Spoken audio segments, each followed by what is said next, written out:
مساء الخير. في الفيديو ده هنشرح ازاي نحمل حالات من الواتساب العادي مش الذهبي بطريقة سهلة وبسيطة. يلا نشوف ازاي. اول خطوة هندخل على الواتساب، بعد كده هندخل على الحالة اللي انت عايز تحملها. لازم تتفرج عليه، لازم تشوفها. انا مثلا هتفرج على الحالات دي. بعد كده هنطلع من الواتساب، هندخل على مدير الملفات، بعد كده هنضغط على المزيد، اهي كلمة المزيد دي. بعد كده هنلاقي الواتساب اهو، هنضغط على الواتساب. تمام، هنلاقي بعد كده سهم على اليمين، سهم على اليمين خالص اهو، هندخل عليه.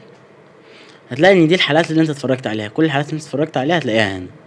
انت عايز تحمل حالة من يوم مثلا، انا عايز احمل الحالة دي، هتلاقي سهم اهو، السهم ده جنب الحالة كده من تحت على الشمال.